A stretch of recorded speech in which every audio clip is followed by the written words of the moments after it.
Good afternoon, everyone, and welcome. James, am I too close?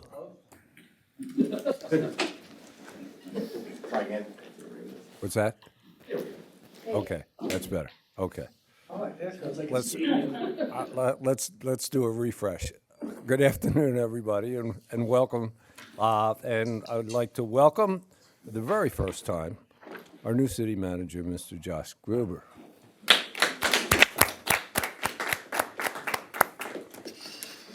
All right, we're going to start this afternoon with the invocation and Pledge of Allegiance by Councilman Bill White. Let's bow our heads, do that first. Dear Father, thank you for the many blessings we have individually in our lives and collectively as a city. Guide us in our deliberations, give us wisdom, help us make the right kinds of decisions that benefit everyone. In Jesus' name we pray, amen. Pledge allegiance to the flag of the United States of America and to the republic for which it stands, one nation, under God, indivisible, with liberty and justice for all. Please remain standing for a moment of silence, and particularly for the upcoming Veterans Day, a moment of silence for our servicemen and women who have fought and died for our freedom, and for all those who continue to serve around the world, protecting our way of life. Thank you.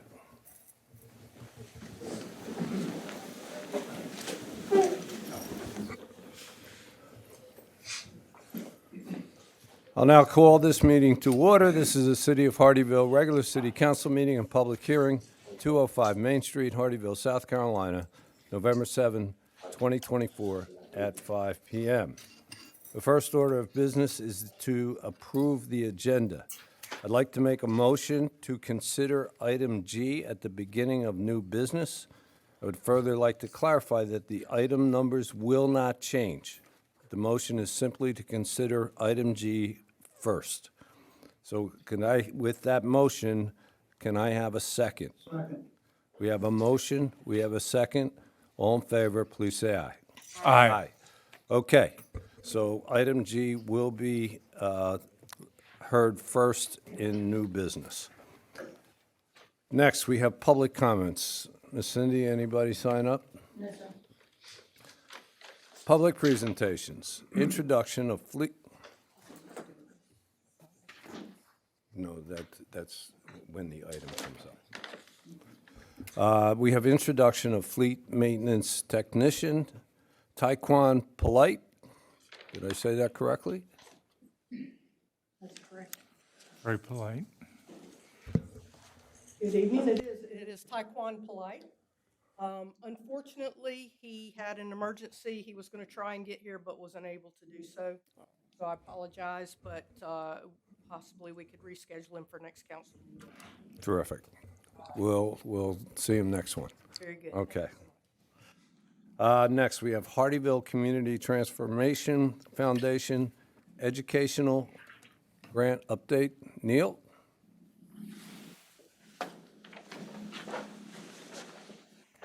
Good evening, Mayor, Council. Good evening. As you may recall, we talked about this back in May and June of this year, that we wanted to establish some sort of program in order to utilize the school development fees that we had collected and try to get those fees out to the various entities that service the city of Hardeeville. And with that, I mean, we basically, the overview, we developed a program, the Educational Workforce Grant Program, to support the education workforce training with the schools, colleges, universities, nonprofits, and technical centers to meet the ongoing challenges of the city and regional's continual growth and development. As part of the program, we created an annual competitive grant, capital contribution, and sponsorship program by utilizing the city's collection of negotiated development fees to advance educational workforce projects and programs that support the city's established goals and priorities. A resolution by the City Council was signed July 11th, putting this in motion. As determined, the Hardeeville Community Transformation Foundation would be the group that was administering this program. The types of funds, as you can see here, we had the annual competitive grants and contributions. We had routine sponsorships. And then you had the eligible participants, and you had public, private, and charter schools that service the city of Hardeeville, regional college and universities located in Jasper and Beaver County, and regional nonprofit providing educational workforce programs and workforce training centers also serving the city of Hardeeville and the region. So, with that being said, this is the breakdown of how the funds were separated in the grant. So you had various operational type grants here that was up to $10,000. You had the minor capital improvements that went up to $25,000. Then you had this new construction that was basically prioritized by the city council each year, and that was only for the college or universities if they was constructing a major building or program that would impact workforce training or education in this region. And then you had sponsorships and stuff as well that would go up to $5,000, and that would be like a one-time thing for whatever entity that year would be requesting that information. The grant review and award process. So the grant application process was made available to all potential applicants. The 1st of September, we extended the application deadline to October 4th, 2024. I personally reached out and contacted every entity that would qualify within the educational portion of this. We had a lot of good response. The program received a total of 7 grant applications. The foundation board met and approved the applications October 30th, 2024. So here's a list of the groups that applied and the categories in which they applied for. So operational, you had nonprofit, you had a bunch of self-help, Father's Place, then you had the Community Foundation for the Low Country Nursing, then you had the Buford Jasper ACE, then Thomas Hayward Academy. Under the category of the minor capital improvements, you had the Rural Live Oaks Academy. And finally, under capital construction for college and universities, you had the Technical College of the Low Country. And as you can see here, we had the independent scores of 3 team members that went through and scored and evaluated each of these applications. And based on what the score was, the mean of the average of the 3 scores up to 30 points end up giving you the total of what you receive here. So for each one, so if they scored and they end up getting, for instance, 92% or 80%, 90%, 78%, or 83% out of the 10,000, that would be the amount of stuff they would be awarded, which you see here, 92, 8,000, 9,7, all the way down to, so that total for that category is 42,000. In the category for the minor capital improvements, you saw they applied for 25,000 based on the scoring of the application, end up being 17,000. And finally, the capital construction, it was a $150,000 ask and approved for $150,000. So, and that is to go for their new workforce training center that serves on a regional basis and stuff for this area. So the total recommendation funds for all categories is $210,000. This chart does not show that the off the top amount that goes straight to our workforce training program. That too is also included. That was up to $100,000 as part of this process. So, and the grant award process, the grant notifications and grant awards were sent out on November 4th, 2024. The grant recipients will execute the grant agreements to get everything sent back to us within the next 7 days. We've already had probably 4 of them that's already returned theirs.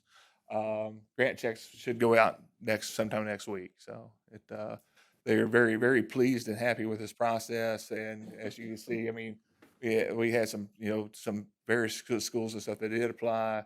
Like the ACE program, they indicated that they're going to use unused classrooms and transform them into barbershops, training centers. So it's that's something useful and stuff there.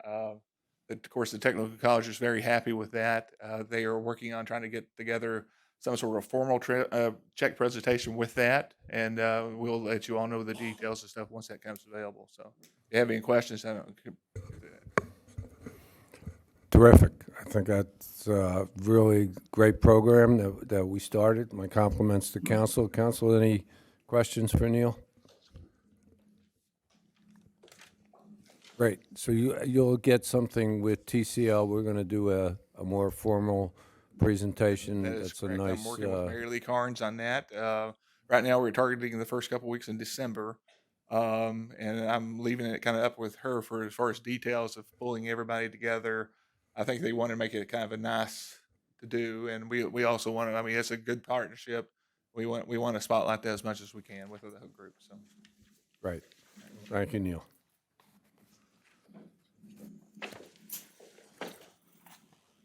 Next, we have proclamation for World Pancreatic Cancer Day. I'm going to read this myself. This is the City of Hardeeville Proclamation, November Pancreatic Awareness Month, World Pancreatic Cancer Day 2024. Declaring November 7th as World Pancreatic Cancer Day in the city of Hardeeville, South Carolina. Whereas in 2024, an estimated 66,444 people will be diagnosed with pancreatic cancer in the United States, and 51,750 will die from the disease. Whereas pancreatic cancer is one of the deadliest cancers, it is currently the third leading cause of cancer death in the United States, and is projected to become the second leading cause around 2030. Whereas pancreatic cancer is the only major cancer with a 5-year relative survival rate at just 12%. Whereas when symptoms of pancreatic cancer present themselves, it is generally in later stages, and 88% of pancreatic cancer patients die within the first 5 years. Whereas approximately 920 deaths will occur in South Carolina in 2024. Whereas pancreatic cancer is the 7th most common cause of cancer-related death across the world. Whereas there were an estimated 510,992 new pancreatic cancer cases diagnosed worldwide in 2022. Whereas the good health and well-being of the residents of the city of Hardeeville are enhanced as a direct result of increased awareness about the symptoms and risk of pancreatic cancer and research into early detection, causes, and effective treatments. Therefore, be it resolved, I, Mayor Harry Williams, designates November 7th as World Pancreatic Cancer Day in the city of Hardeeville, South Carolina. When we first got involved with this proclamation, I did this proclamation, and I did so in memory of my brother. It occurred to me, a good friend of us in the city of Hardeeville died in June, and a dear friend, Reverend Vanessa Johnson of St. Stephen's AME Church, her husband Sam died in June. So I would like to make this declaration in memory of Mr. Sam Johnson. Council, I would like a motion to endorse this proclamation and giving it in honor of Mr. Sam Johnson.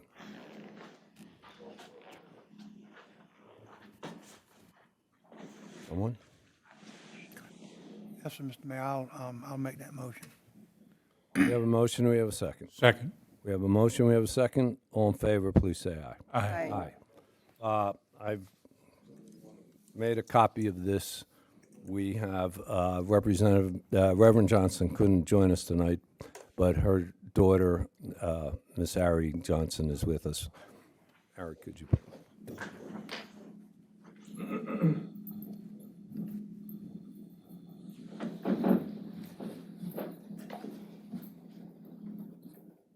Here's a copy for your family.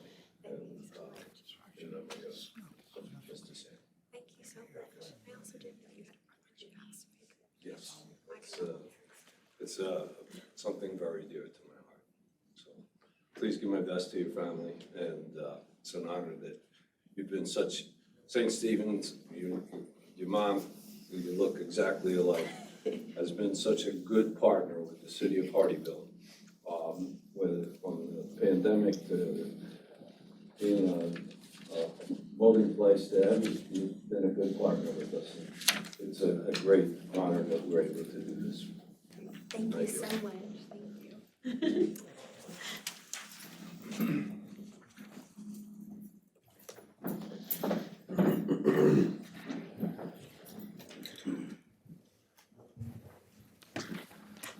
Thank you, council.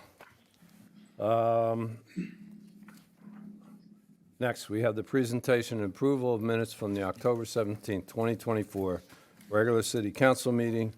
May I have a motion to approve, disapprove, or make any changes to the minutes of October 17th, 2024.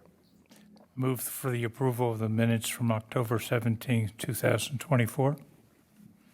We have a motion. Do we have a second? Second. We have a motion. We have a second. Any comments or questions? All in favor, please say aye. Aye. We have no old business tonight, and in keeping with our earlier motion, we're going to item number G. This is a resolution of the City of Hardeeville, South Carolina, City Council entering into a memorandum of understanding with River Development Equities, LLC, establishing a public-private collaboration for the revitalization and redevelopment of the White Hardy Boulevard corridor and authorizing the city manager to execute the agreement on behalf of the city. This is Resolution 2024-11-7G. This is a resolution which requires only one vote. Who will, Mr. Gruber, who will be handling this this evening? Thank you, Mayor. This matter will help formalize the relationship between the city and River Development LLC. We've got Mr. Warren Waters with River Development Equities virtually joining us, and I'm going to call Matt up here to help tee up this issue for us. Good afternoon, everybody. Good afternoon, Matt. I'm actually really excited to be here about this and really pleased, and I think you all are too. It's been a process to get to this point. I think it's important for everyone to get a little quick history lesson just to where we started to where we are now. And so this really all started several years ago. As you know, we established a fund with monies that we received from sale of lots in the Commerce Park, and we were able to buy properties along White Hardy Boulevard, and the city did that. And once we had acquired a little over 6 acres, over 2 years ago, we created an RFP for a public-private partnership to redevelop that area. We had no takers. We had a lot of folks interested, but we didn't have any takers. We had no formal submissions. So in the intervening time, the previous city manager and myself talked to a lot of folks and just kind of shopped it around and said, "Hey, are you interested? Are you interested?" And finally, we were put in touch with Mr. Waters. And he kind of got our vision right away, the city's vision, which has been established through the comprehensive plan, the White Hardy Boulevard master plan. And so we've been kind of working with their group for over a year now to get to this point. And we're really excited about that. So that this agreement really just kind of puts in place the framework of how we're all going to work together. You're going to see a lot of this as things happen. Their first phase, they're proposing about 12 acres, centered obviously right along White Hardy Boulevard, a mixed-use type development. It is going to obviously rely heavily on the input from the White Hardy Boulevard master plan, as well as the transect zoning. It's now in the MZDO, which really, transect zoning is really just a fancy way of saying that you really, you kind of consider the human scale within a development, and different places, it varies what that interaction is. Like in interstate highway, obviously there's not much human scale, it's vehicle scale. But we're looking for more of the human scale along White Hardy Boulevard and that revitalized area. So that's really what we're doing. Like I say, this will be a very public process all along the way. Any sort of property acquisitions are solely the responsibility of the developer and not the city. And with that, I'll answer any questions or let Mr. Waters chime in if he'd like. Okay, just for the public's recognition, we did hold a couple of weeks ago a workshop on this. So the city council has heard and asked a lot of questions of Mr. Waters. So at this time, I would like to invite him virtually. I can't see you. Warren, where are you? Do you hear us?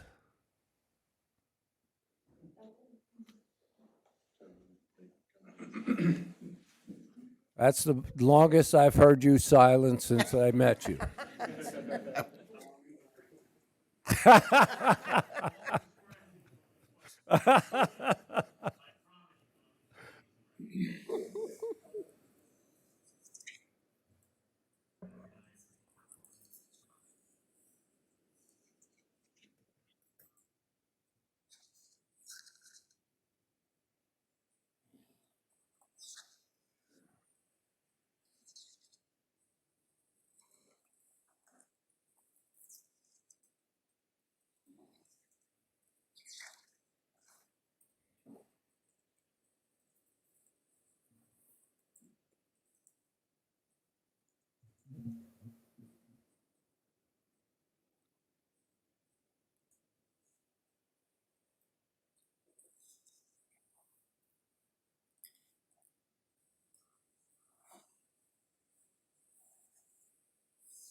Thank you, Warren.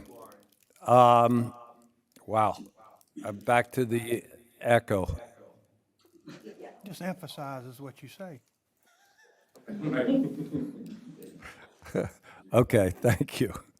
All right, I'm going to open it up for council questioning. Let's start with Mr. Musman. I have no questions. Mrs. Guzman. No questions, sir. Mr. White. No questions. Mr. Carroll. I mentioned that.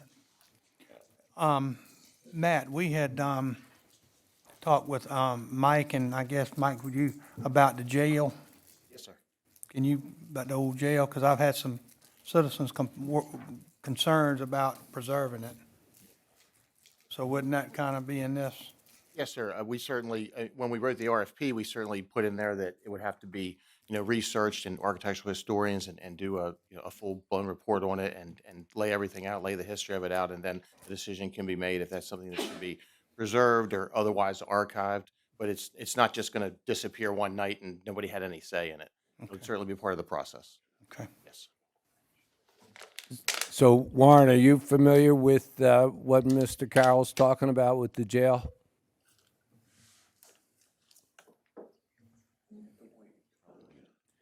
Might be muted. Okay. Prisoner there for 40 years.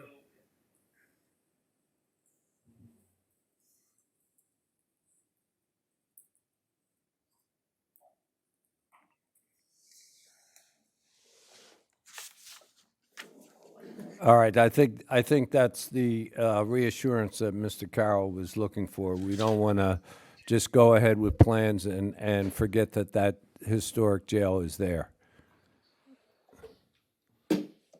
Okay, thank you on that. John, any further questions? No, sir, except I'm glad to mention that tonight because I have had several people concerned about wanting to preserve that because that is one of Hardeeville's old landmarks. Anyway, appreciate it, Matt. Matt or Warren, as I went through the MOU, I was looking for any clauses about, I don't want to put this wrong, but performance timetables. In other words, we have a plan here. I don't want to wake up 6 years from now and say, well, nothing's been done. So are there any I didn't see any performance timetables in this MOU, or is this not the right place for it? There are not in this document, but I think certainly there are going to be additional documents as we work through this so we can establish those kinds of timeframes and expectations. I think that's all part of the process. Yeah, I think we should put some timetables in there. I don't, Good point. my favorite analogy is Margaritaville, and we need to have some expectations met, okay? Warren, do you understand that part, that question?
Thank you, Warren. Thank you, Matt. I just have one other observation, and not necessarily a question. As we start planning, I think that, and this, of course, will be part of our retreat come January, I think we have to get serious and understand, and it could affect what we're talking about here. We have to set a timetable and first find a location for a new police station. I think that's going to be an important emphasis going forward, that we get that settled and not keep kicking that down the road. So in order to understand whether that affects us or not, we have to, at some point fairly soon, identify where we want to put that, okay? So that's just an observation, because it may or may not affect what's happening here, okay? I'm sure the chief is still standing. Oh, he's shaking his head, He's leaning against the wall, it kind of took his breath, but He's designing the new building. yeah, right, Oh, I think it's designed. yeah. I'll take my payment later after the meeting, okay, Chief?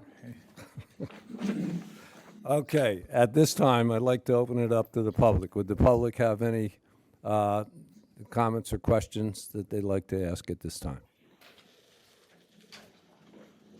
Seeing none, I'd like a motion to approve, disapprove, or make any changes to Resolution 2024-11-7G.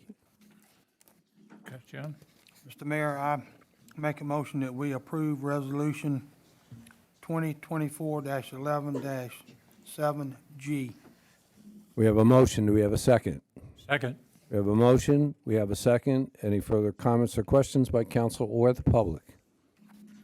Seeing none, I'll call for a voice vote on this. All in favor, please say aye. Aye. Aye. Okay, we're going to flip back to A now.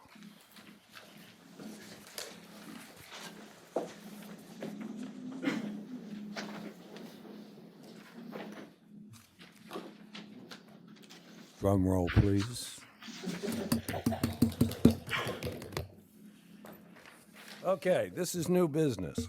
This is the first reading of an ordinance to adopt a Plan Development District Amendment submittal for a tract of land consisting of approximately 46.2 acres known as Hardy Station, located between U.S. Highway 278, I-95, and U.S. Highway 17. It's the Hardy Station Plan Development District, parcel number 042-00-02-011. This is ordinance 2024-11-7A. There's also, I might note before I turn it over to Mr. Gruber, there are, what do we have? 3 ordinances involving Hardy Station.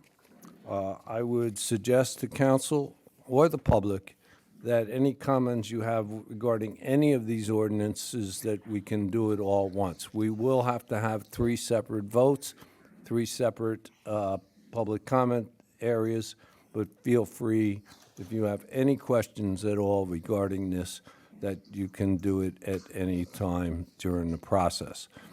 Having said that, I'll turn it over to Mr. Gruber. Thank you, Mayor. You covered all the points that I was going to cover with this. The only thing that I would add is I believe this item was covered at a workshop that City Council had a couple of weeks ago. And so the materials that are before you tonight are coming out of that workshop as previously presented. I'm going to invite Brianna to come up and brief you on this project. Thank you, and good evening, Mayor and Council. Good evening. I think the rain has finally stopped, so we might be able to get home tonight. With great pleasure, the new Hardy Station Plan Development District and Initial Master Plan, I'm going to present those 2 items together. As you heard at the workshop, it makes it a lot simpler to look at it as one presentation.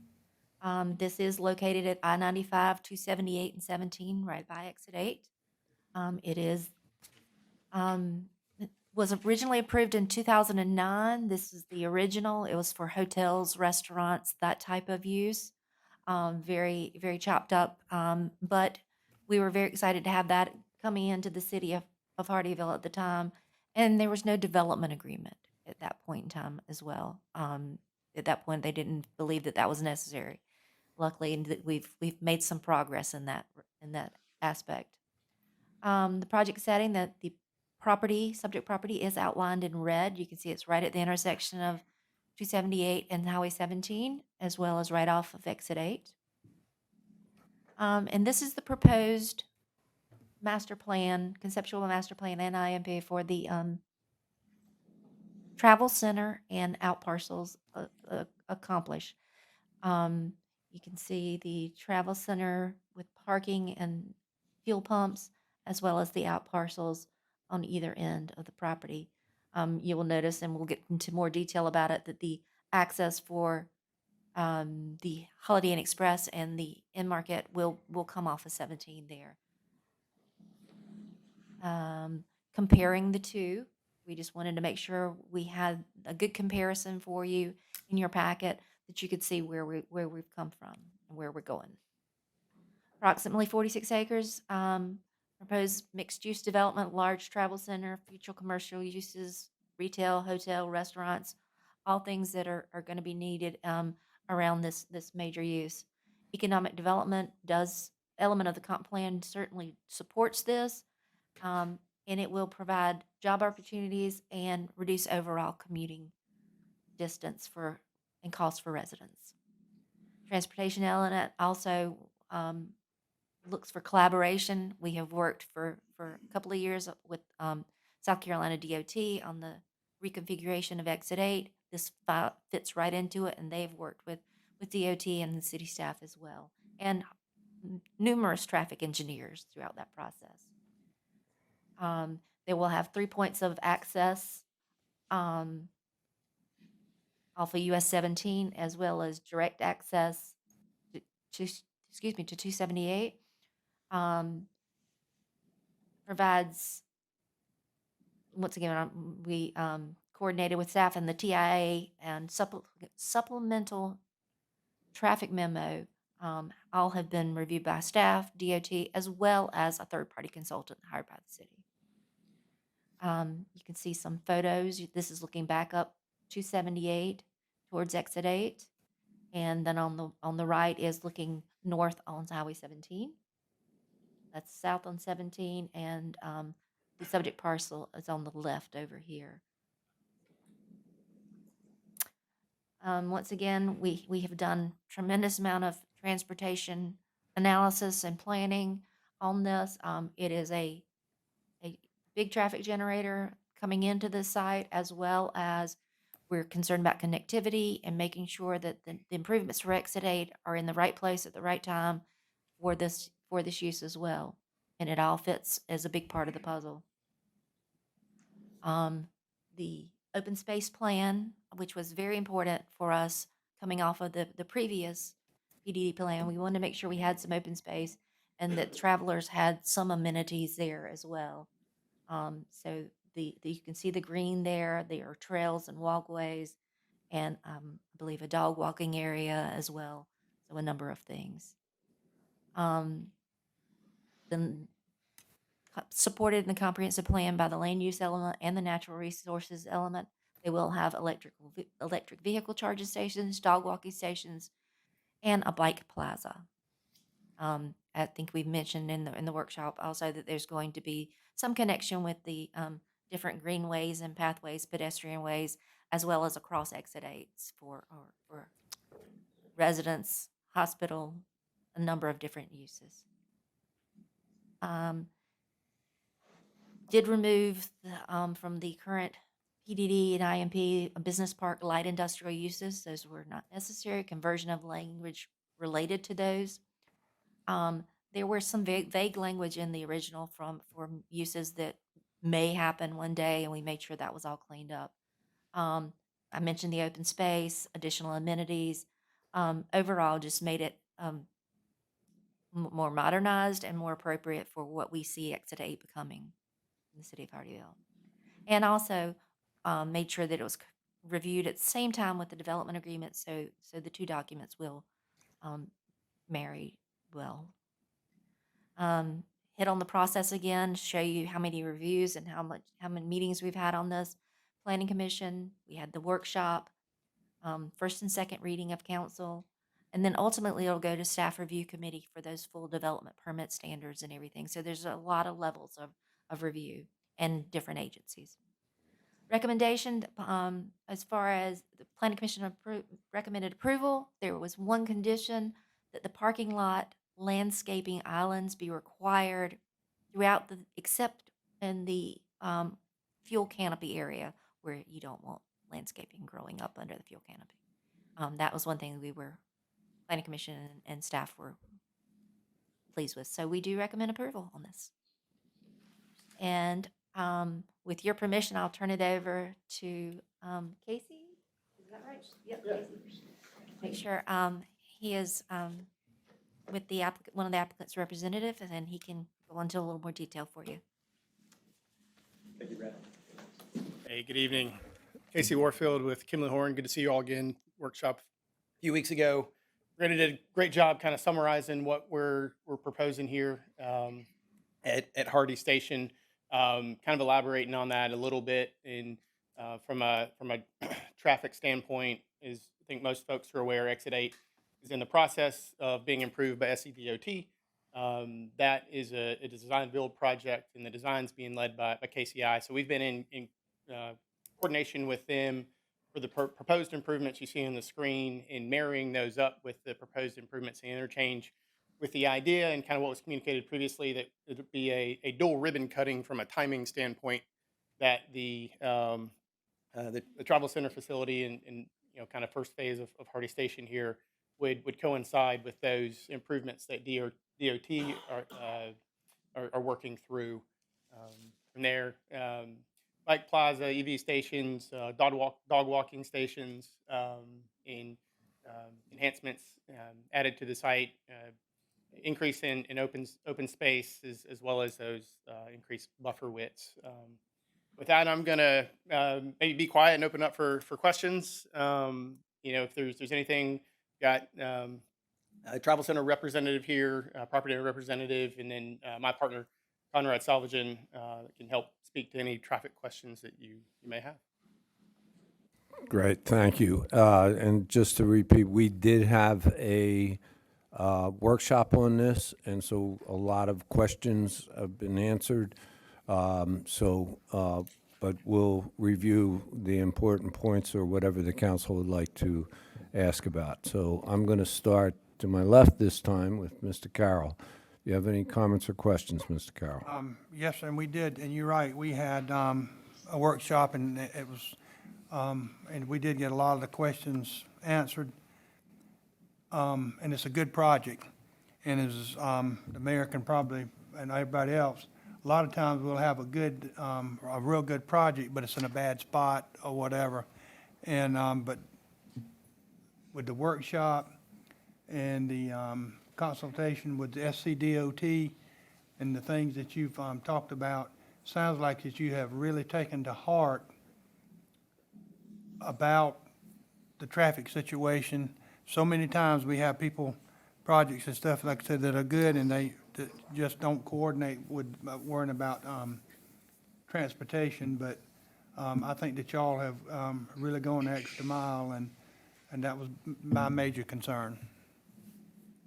Thank you. I Mr. think White. John's highlighting of the traffic, and you've heard it, and you've done some planning, is a key factor, and has a lot of pluses to the project. Mrs. Guzman? I have no questions, but, When we hit public okay. comments. No, we had a very intensive workshop, and I believe all the questions I had was answered that day, so I have no further questions. Thank you. All my questions have been answered already. Thank you. I'm just going to reiterate a couple of things from the workshop that I think it's important for the public. It was confirmed that there would be bike paths. So particularly across the highway, there's going to be, earlier this year, we approved an apartment complex of 350 units. And that's going to be very important in case there's any workers that come there. And you confirmed there's a bike rack for that. So that connectivity of a bike and pedestrian has being accommodated in this plan, and that's good. We talked about the charging stations that could be Tesla and/or, but that's not determined yet, right? Okay. The other thing that was discussed, and I want to just make sure that's, my memory serves me right, at the intersection of 278 and 17, we have a light plan for there at some point? That's correct. Okay, so, because that's a lot of questions, that intersection, that's going to be a major intersection now, particularly with traffic coming off the highway, as well as our local traffic going in that area. So I just wanted to reiterate those things. Browna, this might be for you. I just made a note. The Planning Commission's recommendation of landscaped islands that you had up there before, was that recommendation reviewed with the applicant, and is that okay? Yes. So that Yes. everybody's cool with that recommendation? All on the same page on that one. It was just, their concern was under the canopies, and we fully understand that. Okay, and there was one question that I asked Brana, but I think it's important to ask in public, because in the ordinance, the agreement is between Red Moon Development and Construction, Inc. And Red Moon is the owner of the land, and who is Red Moon? Who are the owners of Red Moon? As I responded on the application, it had Mr. Brad Woodruff's name on there as well for Red Moon. And then it had, we also know we've been working with Mr. Ferrigio, Brian McClure, and there are other investors as well. There are other investors. So at what point does the land transfer to the travel center? Or is the land stayed and it's leased? How does that work? Kevin, you want to speak to that? Good evening, Kevin Ferrugio, ROI Real Estate, represent the landowner. Yes, it's going to be a conveyance. It's a committee. The timetable is hopefully before the end of the year. That's where it's looking. That the land would be sold to the travel center. To the travel center. And who actually, Kevin, who actually is the builder? Is that just local contractors? They could speak to that. I'm not sure. Yeah, there hasn't been a contractor selected yet. We're still in the early stages. This being a key step to that approval, but we'll need full detailed, construction drawings and what have you. And I may be incorrect here, but I think your question may be as it relates to the current property owner. There's a contractor name within that Red Moon LLC. And I believe that's just one of the entities in it. So it just happens to be a name and not necessarily a contractor involved with the travel center project. That's correct. That's Brad Woodruff's company. Right, okay. The reason for the question, because I know that several members of the council have expressed in other developments the preference for local contractors and labor to be used wherever possible. And we recognize that, but we don't want, don't prefer to have a contractor from Alaska coming in and building. We prefer local people. So, I understand we're not near that, but I thought it was important to put that out, that we would, that's our preference. Mr. Mayor, that's a good point. Didn't we mention that in the workshop? We did mention it, and I wanted to, bring it Good out. point. Underline it. Again. Very good point. Good evening, Mayor and council members. Thank you for the opportunity. Scott Ratcliffe with Bucky's. And Bucky's? Yes, Is that? I'm saying that now. That's who I've that's who I work I've for. never heard of that. Oh, you haven't heard of that? I haven't, It's a yeah. small company out of Small company out of Very Texas, small. okay, all right. Thank you. But yes, Side of the we bank. use general contractors. We have 2 or 3 pre-qualified, right now it's 4 pre-qualified general contractors, and they oversee the project. Our projects are bid publicly, so we allow for anybody who has the abilities. We do have strict scheduling requirements. Some contractors bow out when they see what we're looking for because we like to move quickly once we get under construction. But we're open to any locals that are interested in being part of our construction schedule and part of our construction activities. Great, and thank you for that, because You're welcome. we do, you're going to bring a lot of benefit to our area, and that should include right from ground up. Yes, sir. Thank We you. know that the local contractors and subcontractors, they have all the local experience. They know where to get stuff and get things done. So we use quite a few of them. Not to say that everybody's going to be from this area. Great, I understood. Yes. Thank you. Talent Yes. in this area, take advantage of it. Thank you. Okay, terrific. That's, I think, all the questions that I had. At this point, then, we go to public comment, and I'm going to start off. We did get a public comment, or Mrs. Guzman did receive a public comment a few hours ago, so I'm going to ask her, before I open it to the existing public, that she read this comment that was received a few hours ago. Mrs. Guzman? Thank you, sir. So this was an email that I received yesterday, and the gist of the email is this young lady is very concerned with the traffic that this particular project is going to bring into the area. So I'm just going to read the email out. Okay. My name is Ainsley Fagan, and I wanted to reach out concerning the upcoming vote for the Hardy Station Master Plan. I preface this email with saying I am excited and happy for the growth in our area.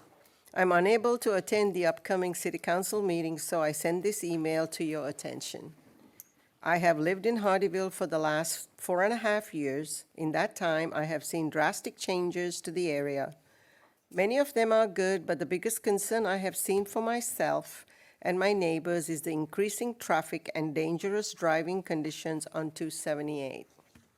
I have followed the development of Hardeeville around the 278 US 17 area.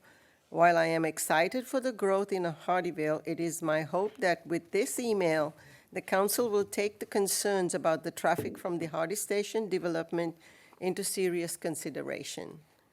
A master plan for development has previously been discussed near John Smith Road and 278. From the meeting I watched, it appeared that roughly 1,000 dwellings would be built in conjunction with commercial spaces and a possible roundabout in John Smith. With this plan in potential development and the potential for a travel center, I have serious concerns about the concentration of vehicle traffic and traffic that is about to hit the 278-17 area. For example, recently, travel from the Pine Arbor Road area through John Smith to one of the gas stations on 278 near 95 in the morning around 7:40 a.m. This distance was about 3 miles in each direction. Round trip, the entire process took 45 minutes due to the traffic on 278. This was just in a regular day. As we all know, Hardeeville is slammed with holiday traffic, making it almost difficult for anyone in the downtown/Main Street area to leave their homes. Bringing in a large travel center, presumably a Buc-ee's, will create even worse traffic between Hardeeville and Ridgeland, as well as the I-95 corridor. I reach out to your office not to stop development, but to consciously consider the drastic changes to Hardeeville that will occur with this travel center and must be done in order to combat the increasing population and traffic issues that we have now that will only be exacerbated by the development of Hardy Station. I hope that at the upcoming meeting, the council will ask these tough questions and will consider the growing traffic issues when it comes to this development. Additionally, if the travel center is approved, it is my hope that the council continues to address the infrastructure needs of the area. Thank you for your time. Please do not hesitate to reach out to me. Ainsley Fagan. Ms. Fagan, thank you for those comments. Councilwoman Guzman, if I could ask you to please answer the email, ask her to look at this presentation and the traffic improvements that are done.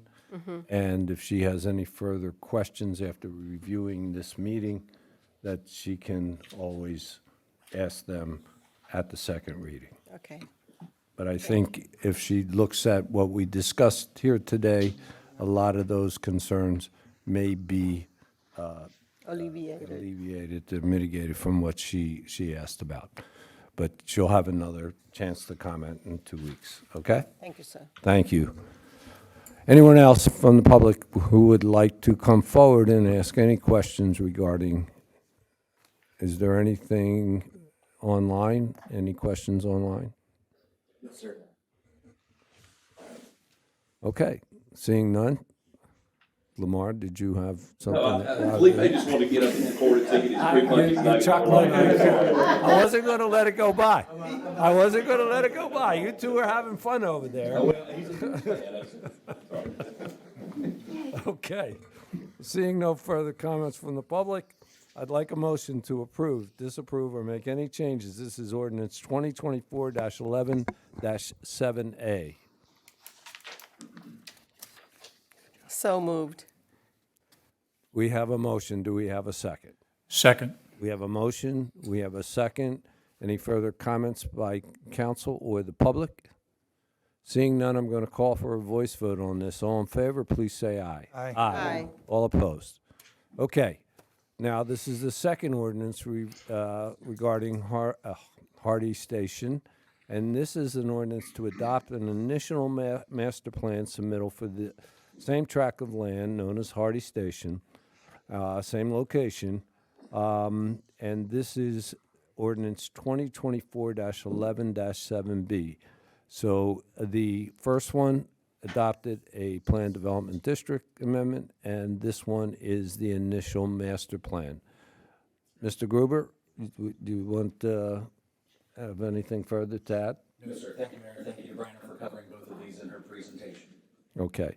So this is the initial master plan, this map that you see up there. Okay. I think we started with Mr. Carroll, so let's start with Mr. Mearsman. Do you have any additional questions, sir? No, sir, I do not. Mrs. Guzman? No questions, sir. Mr. White? No questions. Mr. Carroll? No, sir, no additional questions. I have no additional questions. I asked them all the first time, so now the public has another chance to make any comments or ask any questions. Seeing none, I'd like a motion to approve, disapprove, or make any changes. This is ordinance 2024-11-7B. Make a motion, we pass 2024-11-7B. Second. We have a motion, we have a second. Any further comments or questions by council or the public? Seeing none, I'll call for a voice vote on this as well. All in favor, please say aye. Aye. Okay. The third one involving Hardy Station is an ordinance approving a development agreement between the city and Red Moon Development and Construction, owner of the land within the city of Hardeeville, commonly known as the Hardy Station. This is ordinance 2024-11C.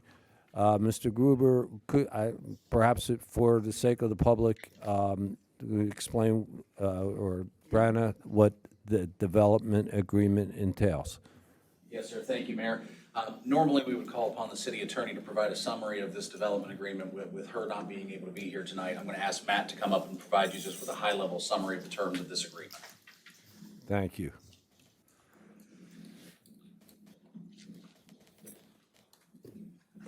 Attorney? Getting some airtime. Right. Hello again. Yeah, as Mr. Gruber said, the development agreement simply, as you all know, you've seen many of them, they simply lay out the rights and responsibilities of all the parties, both the developer and the city. Make sure that we confirm that we're going to provide various city services. They're going to perform in a certain manner, all those kinds of things. There are development fees that we have worked out for this development. Of course, in addition to the fees, they have to do roadway improvements anyway along US 17, kind of going back to your previous point. And I would so you know, as part of the widening and the rebuild of I-95 and Exit 8, SCDOT is installing a signal at US 17 and 278. And then when the Buc-ee's comes in, or in conjunction really, since they are teed up to go concurrently so that one doesn't happen before the other, and certainly not the Buc-ee's before the interchange is complete. That's no one's intent. So those improvements will be in place, but that will create a second left turn from Buc-ee's from US 17 south onto US 278, and that'll be their responsibility. So they have to do that, and then in addition to that, there are, and I did a conservative estimate looking at the entire parcel, not just the Buc-ee's, but also the other out parcels for hopefully hotels and restaurants, and a very conservative estimate is probably somewhere between $600,000 and $700,000 of development fees. Hard to tell for sure until you actually see it because it's based on square footage. But we'll have several $100,000 in additional road fees as well. In addition to what they already have to do, we'll have other funds, and we can use those for things like upgrading signals so that we can have mast arms instead of wires and things like that, and upgrade the appearance. So they are paying that, but that's really the essence of the development agreement. Okay, so you mentioned something, and I just, particularly in light of the email that Mrs. Guzman just read, please explain in detail what's happening with, well, not detail, but just explain with the widening and the reconfiguration of 278 exit and the opening of Buc-ee's that is concurrent. Is that correct? That is correct. I just want to mark down that I'm a lawyer and a traffic engineer.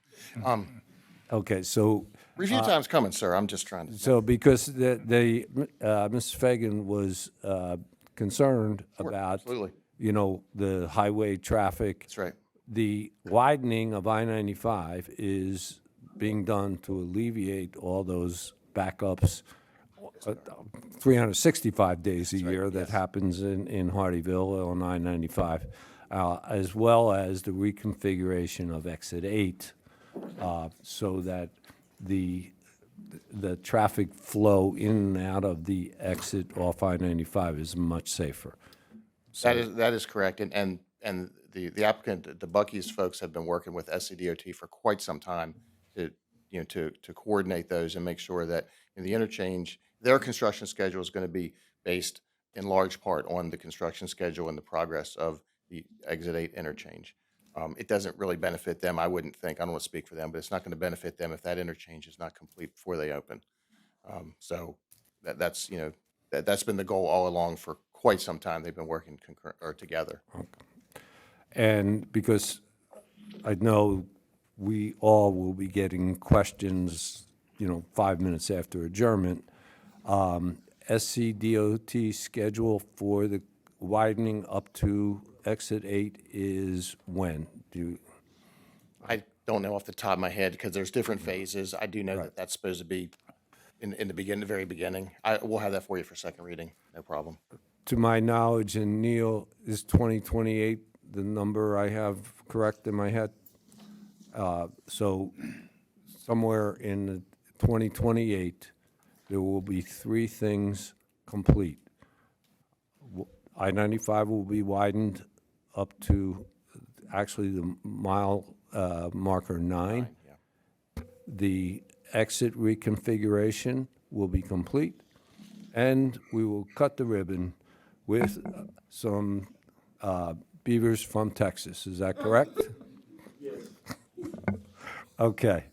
All right. So having said that, any further questions? I will start with Mr. Carroll. Any further questions? No, sir. Mr. White? No questions. Mrs. Guzman? No questions, sir. Mr. Mearsman? No questions. I have no further questions. Hold on. Okay.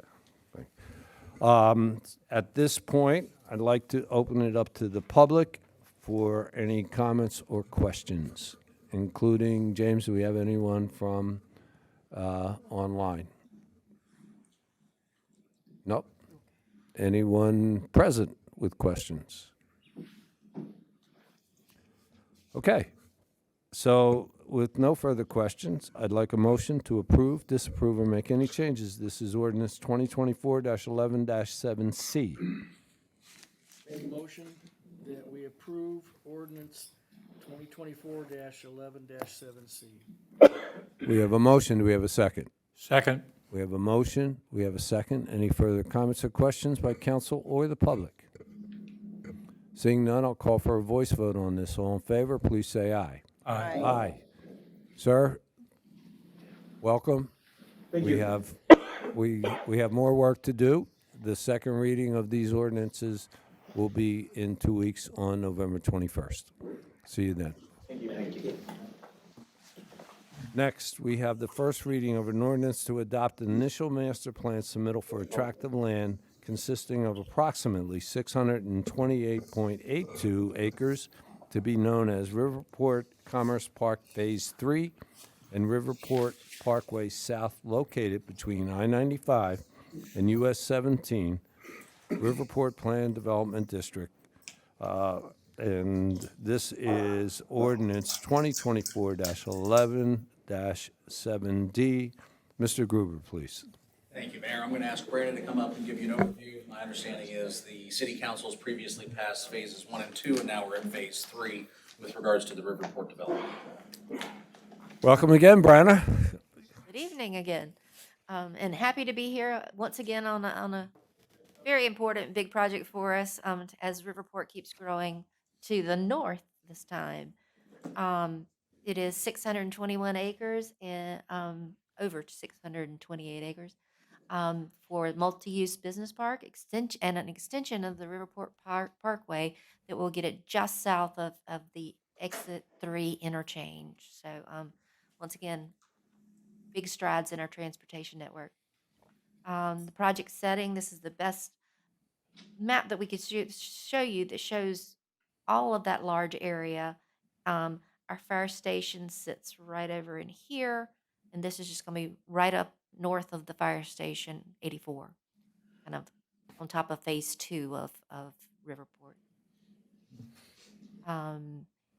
That is showing you phase 2, and the area back in here is, whoops, excuse me, this direction is where we will have the phase 3. PDD originally approved in 2009, once again, most recently amended in late 2023. Phases 1 and 2 have initial master plans and are currently mostly built at this point. Fire Station 84 is located in phase 2. This is the initial master plan for the area. You can see a number of different size buildings. This one's got the phase 1 and 2 have mainly large buildings. This one's going to have a mixture, as you saw in some of the text and everything, and that does reroute Purysburg Road. I know I'm not saying that right. Purysburg Road. I will one day learn. God will teach you how to speak. I know. I'm working on got- on you. I got South Carolina. I just don't have Hardeeville yet. So we're getting there. South Hardeeville. South Hardeeville. The roadway that will be improved and included in this master plan is shown there, just for the north of the development up towards exit 3. You can see that on the map. Proposed Riverport Commerce Park Phase 3 includes 3.82 million square feet, 86,000 square feet of flex space, 140,000 square feet of commercial truck facilities, and the 3.25 miles of the divided parkway. The transportation element has supported this project for as long as I've been here, and knowing that Exit 3 is on its way, and definitely a big part of making all this happen for our ports. Support for the Georgia port. Planning Commission, City Council, site development permit. So plenty of opportunities to still to look at this, as well as going in through the detail in the site development permit process of SRC. Planning Commission does recommend approval on this initial master plan. They did ask for, because of some of the previous confusion we had with notifications, they wanted to make sure that the applicants' neighbors were all notified. We did have information they have been notified, and be happy to answer any of those questions. We also have Felipe Toledo from Thomas and Hutton to speak for the applicant, and Mr. Harper's here as well. So be happy to answer any questions and turn it over to them. Brenna, before you turn it over for clarification, I know I've asked this, but could you go one further slide and explain what flex space is and commercial truck facilities? Flex space, we've always called it around the office as office warehouse. It's a smaller warehouse footprint, sometimes with a showroom or office space or retail up front. So similar to, I think we talked about this too, what's down in Freedom Industrial Park, down by the Granite location. Those types of buildings, they're on a little bit smaller scale, but they house contractors and HVAC, typical supply for construction, those type of uses. Not always, but typically. So that's what flex space is, and commercial trucking is the support for the logistics buildings. When you have a number of these trucks, you can see it out at what's in Riverport Phase 1 and 2 right now. There are some needs to classify that sometime as commercial truck operations. Okay. Thank you. Good evening, Mayor, Council members. Good My evening. name is Felipe Toledo with Thomas and Hutton, and I'm here representing the Gremlin Brothers, the applicant for this IMP.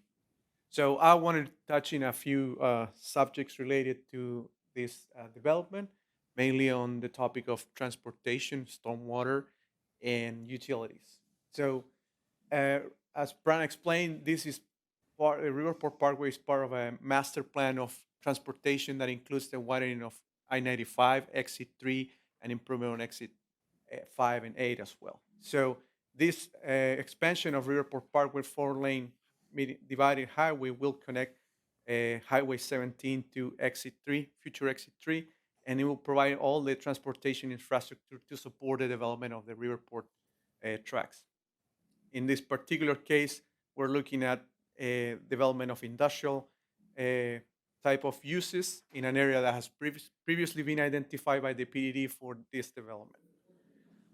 Regarding the stormwater, we master plan ponds and to help with the water runoff control and provide water quality for the development. And the development will conform to a state and local stormwater regulation. As far as utilities, this track is served by water by Beaufort Jasper. There's a 36-inch main that runs along here on the property already, and there's stab outs to serve these different pods. As far as the sewer, there will be a pump station located here that will discharge to the existing pump station located at Riverport Phase 2. And from that pump station, buildings will be served by gravity. Happy to answer any questions you may have. Thank you. Let's start the questioning with Mr. Mearsman. I have no questions. Mrs. Guzman. No questions, sir. Mr. White. No questions. Mr. Carroll. No questions. Okay, I already asked about defining those terms, but I have one further question. There's warehousing, there's flex space, and there's 140,000 square feet of commercial trucking space. Are these interchangeable, like, or are they strictly defined? In other words, as you start developing, maybe you only need 43,000 of flex space and you build more warehousing. So this defines what you expect, or can this change as market conditions change? Well, it defines what's shown on this initial master plan. Yeah, Right. market conditions can certainly change that. We feel probably comfortable based upon the physical constraints of the property, including setbacks and wetlands and buffers. that Okay. This is probably the likely use, but yeah, the commercial truck facilities, that could shrink in size a little bit. Building configuration could change based upon the actual type of use, but generally speaking, they'll be somewhat in line with what's listed as this Okay. plan is tested out. All right, thank you. That's all I have. So at this point, I would like to open it up to the public. Anyone from the public who would like to ask a question or make a comment regarding this master plan? No one online? Okay, seeing none, I'd like a motion to approve, disapprove, or make any changes. This is ordinance 2024-11-7D. Mr. Mayor, I make a motion that we approve 2024-11-7D ordinance on first reading. We have a motion, do we have a second? Second. We have a motion, we have a second. Any further comments by council or the public? Seeing none, I'll call for a voice vote on this. All in favor, please say aye. Aye. Okay, the second reading will be in 2 weeks on November 21st. Next, we have the first reading of an ordinance to amend the fiscal year 2024 budget of revenues and expenditures totaling the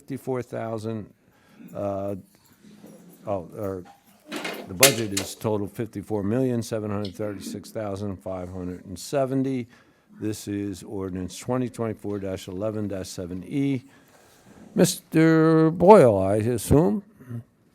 That's okay with you, Mr. Grouper? I'll go ahead and run it? Yes, sir, please. Okay, there's a cover slide here, which you're very used to seeing, But anyway, and I can't get it to change to that, but the amendment we try to do here, and we do this every year at post fiscal year, as we look at each department and what might be a little bit over, a little bit under.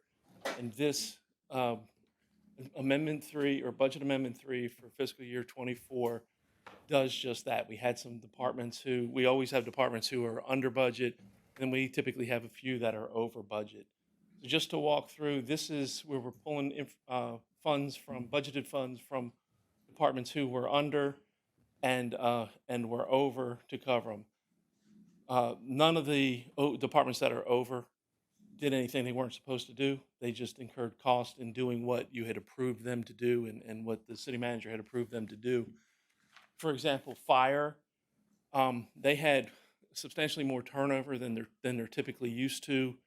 A big piece of that was the example, because I talked to Steve about this today to make sure I was remembering it right. At one time, he was 7 people short. So that's people working 24-hour shifts that we're paying overtime, and that went on for a number of weeks and months. So that's a big chunk of what he had there. He also, with some of the new services he's doing, there was another relatively large chunk of that was equipment cost. So that explains what happened with fire. And by the way, the red bracketed numbers, of course, is where we're reducing those departmental budgets to manage this. Workforce training, we're moving $50,000 to cover those expenses. These are not exact numbers. I kept them around just for simplicity's sake.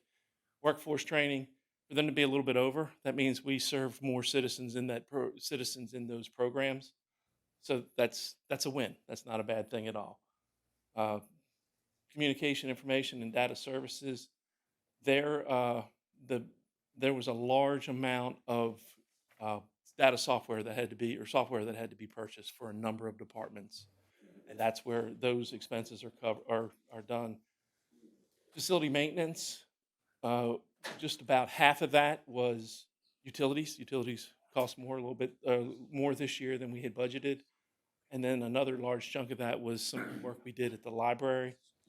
And then lastly, again, not a bad thing, Festival in Maine is getting bigger and bigger. We spent a little more than we had anticipated. And in doing so, we are moving $25,000 to pick that up as well.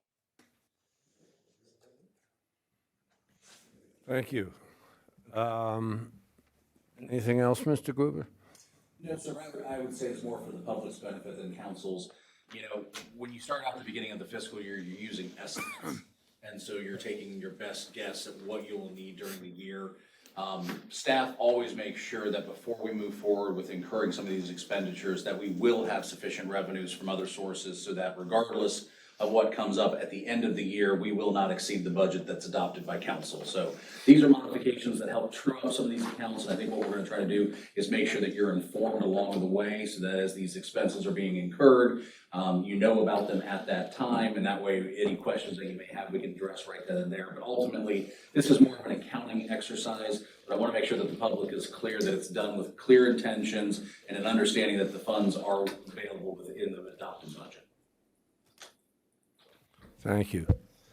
I'm going to start the questioning with Mr. Carroll. No questions. John explained it,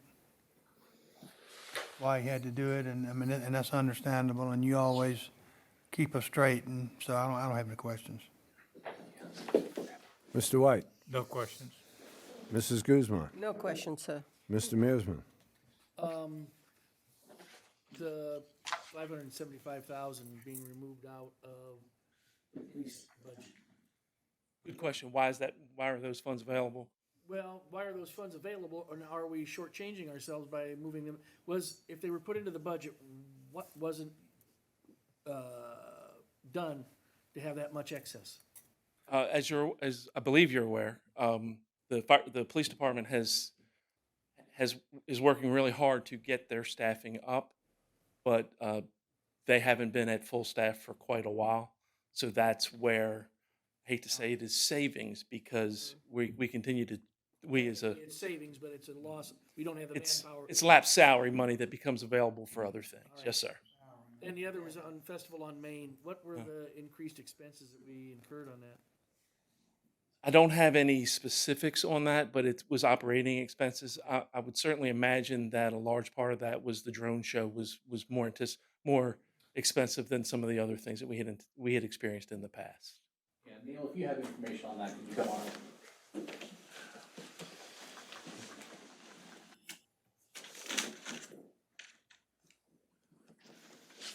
Good evening, Mayor and Council, once again. Just to touch base on the festival, I mean, what this doesn't include, it doesn't show that the amount of monies and stuff that was raised either as far as sponsorships as well. So as they mentioned, as the manager mentioned, the monies are there. We have to do this because this was the budget that was reflected last year. But the budget that came in does also reflect all the sponsorship dollars and different things of that sort. So that's the reason why you see it. The price did go up on the Festival of Maine, but we're happy to say that, I mean, through the monies through A-tax dollars and also the festival, the sponsorships and stuff that we received, we did cover all the costs and stuff for the festival this year. It was revenue neutral. Yeah, we actually, I mean, yes, I mean, we actually have something that sets us up for the next year just to get us going with the next year as well. So you're welcome. Any other questions, Steve? I'm going to follow up on your question. You know, I understand our public services are operating 24/7. Being short of staff of fire department, we go over $575,000. We're shorter than the police department, who's also 24/7. He's under the budget. I know what we're doing, but I also know when we were in budget season, we wanted to increase police presence and not fire. Not that we don't want fire covered, but I'm a little concerned that we're not spending as directed by council during budget season to this large extent, if you follow myself. I do. The staffing for the police department has been an ongoing challenge, at least since I've been here. And Sam, to his credit, at least one person's opinion is he's not hiring people just to fill slots. He's making sure he has the right people in the right jobs. And because of that, he hasn't been able to go to his sector system and all of those kind of things. I don't want to speak for Chief, but am I pretty close? Okay. Well, again, you know, 20,000, 120,000 is one thing. $500,000 is a big difference between the directive of council and the reality. And I understand the reasons. I'm not being critical. I think I've not been as clear as I need to. Sam's, there's a chunk of money from what Sam wasn't able to hire, but there was also some savings in other line items that he had that enabled us to move this 575. It's not $500,000 of just staffing that hasn't been accomplished. Okay, I'm glad you. I'm sorry for that. I'm glad you clarified that. We, you know, minor differences we all understand, and we understand we have to have our public safety services 24/7, and that they're difficult, and I understand the overtime. But, you know, that's a big swing, and I just want to make sure that we're doing, and I know, I'm not going to go any further. I know we're doing everything we can. Mayor, if I could add to that, since this is first reading of an ordinance, it'll come back for second reading.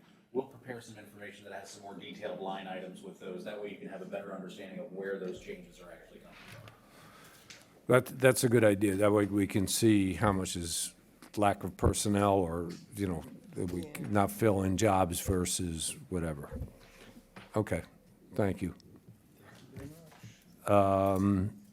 At this time, I would like to open it up to the public. Would the public like to make any comments or ask any questions regarding this budget housekeeping? Okay. If no questions from the public, I'd like a motion to approve, disapprove, or make any changes to ordinance 2024-11-7E. Mr. Mayor, I make a motion that we approve on first reading ordinance 2024-11-7E. We have a motion. Do we have a second? Second. We have a motion. We have a second. Any further comments or questions by council or the public? Seeing none, I'll call for a voice vote on this. All in favor, please say aye. Aye. Aye. Okay. Second reading is in 2 weeks. Mayor, Next. I have one comment, if I may, please. Sure. One of the things I'm remembering back from a long time ago, when I was at Raytheon, we were having a lot of trouble getting software engineers. And, you know, we were hiring 500 or 600 a year, and what I'm thinking that we had to do is start thinking out of the box in terms of what we were looking for and how we got them. And I guess I'm wondering, Sam, this is an ongoing problem, and it's not I'm not being critical, I'm just wondering if Plan A continues not to work, is there a Plan B, C, and is there other alternatives that you have, that I'm sure you've thought of them, but to me, it's a real issue, and it's a significant issue, and I think safety is probably our primary responsibility to our citizens. So I'm just thinking out loud, I'm remembering back, and we were able to do some things that solved it, and I'm wondering, I'm just thinking out loud with you, I'm not being scolding or critical, I'm just, Yes, sir, I'm already at Plan D. I wish sounds like E, F, and G need to be coming along. I'm steadily working with the command staff and everybody at the police department to try to get the best possible people I can get. As I don't know if you're aware of it, that I had to let 2 individuals go because they didn't fit the grade, okay? That would have left me only now down to 3.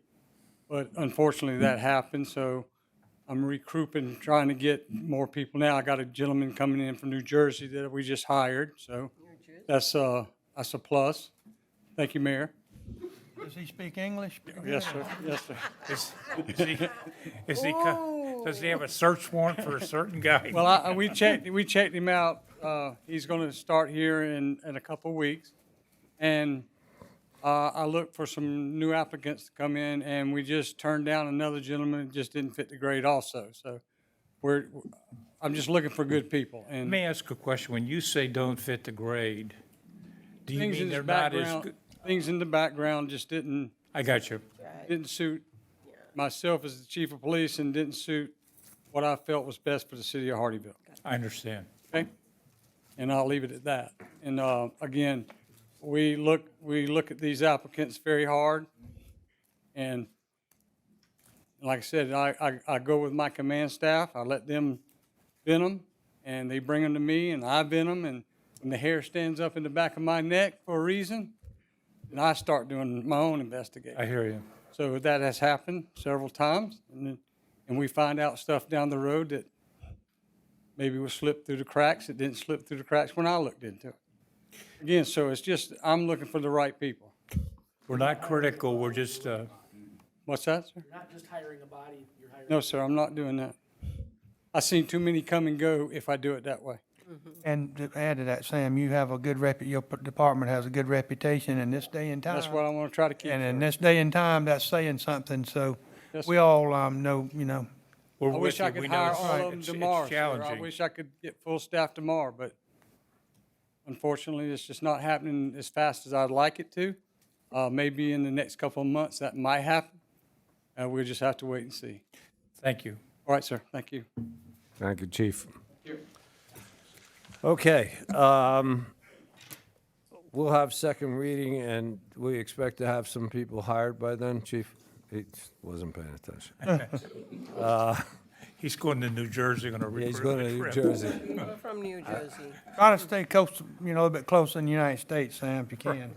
We got to raise the bar, chief. Yeah.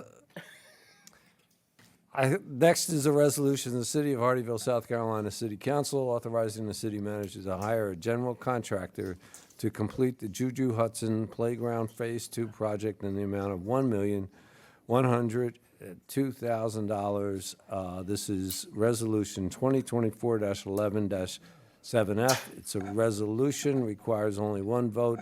Mr. Gruber, please. Yes, sir. Thank you, Mayor. Originally, we were going to call upon Jen to cover this with you tonight. She's out of the office, and so we're going to ask Jody. Jody, unfortunately, is taken sick. So, jack of all trades, deputy city manager Matt Davis is going to come up here and give you a presentation on Parks and Rec. So he's no longer the lawyer today? No longer the lawyer, okay. A lot of hats. How many hats you had today? A lot today, yeah. You get paid by the appearance? Yeah, that's a good idea. Yeah, can I get like a incentive contract? Yeah. Wear that suit next time. You come to all these events. Ooh. Right. All right. Well, good evening again. Hopefully for the final time. Not that I don't like being here. Just it's getting late. Yes. So yeah, bear with me just a little bit. I found out about 20 minutes before the meeting I would be doing this. So, but I'm pretty aware of it. So anyway, we are asking for approval for the award the contract to the construction phase 2 for the Juju Hudson Playground. Again, this is obviously this is the existing Juju Hudson Park here. The playground, it's already been constructed. It has that lovely orange temporary fencing around it. So we got that. And again, this is just an aerial showing you again. Here's the existing play structures. But that's where we're going to do all this work more permanent. This is the plan. It's going to feature this pavilion with restrooms. Here's the existing playground. It'll be a much more play area with a play lawn. Very nice decorative fencing all the way around. I think there's 5 total gates, some additional tree plantings, other landscaping. It's really going to look great. This has been a long time coming. There's also additional parking along the drive here. This is kind of like it's tabby, kind of like the parking spaces in front of the dog park. They'll match that theme. So all good things. Oh, sorry, let me back up. I didn't want to mention also, this also does include the replacement of the pump station. I'm sorry, the grinder pump that is here. That has to happen due to the demand both in the existing restrooms and then the new restrooms as well. Again, as Jen tells you all the time, this park is just sees a tremendous amount of use. It's really, I mean, it's kind of amazing, really, how many people come there on a truly a daily basis. And this is just some renderings. This is the pavilion. It's going to look very, very similar to this structure that already exists. This is the kind of fencing that'll be around it, around the whole play area, so it'll be secure. These are just a couple of letters that just show that we've gotten some grants over the years to help pay for a few things as part of the phase 1. And when we get down to it, so we are paying for this with ARPA funds, the ARPA funds from a few years ago. And we have done a good job. As you know, we've talked to you numerous times about various projects, but we do have to have these funds contracted by the end of this year. So we really need to move on this. There we have that $1,349,000 approved, not to exceed. But again, truly, that's why we, Jody emphasized the use it or lose it. We really do need to do that. And certainly in this day and age, we don't want to give anybody back a dime of free money that we were given. And then just to kind of show you where we are, and this kind of ties into some questions that the mayor had asked prior to the meeting. So the Memorial Park was started as the Veterans Park, as you know, as part of the hub plan.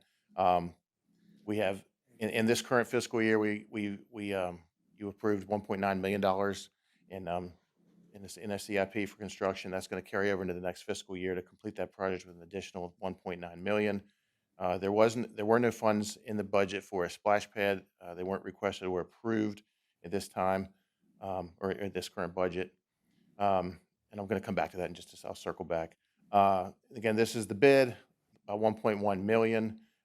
We did obviously advertise this as we do all of our large contracts. We only had one respondent.